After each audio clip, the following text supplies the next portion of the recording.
জানেন, আপনি যখন মারা যাবেন, মুনকার নকির আসার আগে আরেকটা ফেরেশতা কবরে আসবে, যার নাম রুমন।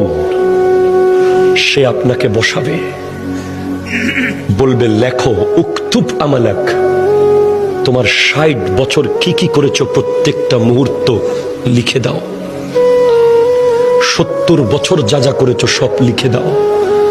৯০ বছর যা যা করেছো সব লিখে দাও। আপনি জীবনে একটা বাজারের লিস্ট লেখেন নাই, আপনি জীবনে একটা দোকানের হিসাব লেখেন নাই, আপনি ট্যালেন্ট ছাত্র ছিলেন, শুধু লিখতে বিরক্ত লাগে বলে আপনি ফার্স্ট ক্লাস পান নাই কলেজে, ইউনিভার্সিটিতে।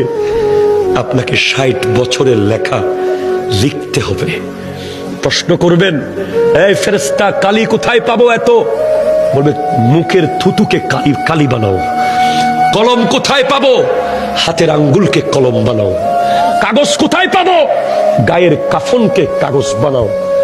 লিখে দিতে হবে। নামাজ পড়েছেন, কলম চলবে দ্রুত। রোজা রেখেছেন, কলম স্পিডে চলবে। দান করেছেন, কলম স্পিডে চলবে। মা বাবার খিদমত করেছেন, কলম দ্রুত চলবে। সুদ খেয়েছেন, কলম চলবে না। ঘুষ খেয়েছেন, কলম চলবে না। জুলুম করেছেন, কলম চলবে না। মিথ্যা বলেছেন, কলম চলবে না। নাটক দেখেছেন, কলম চলবে না। বাটপারি করেছেন, কলম চলবে না।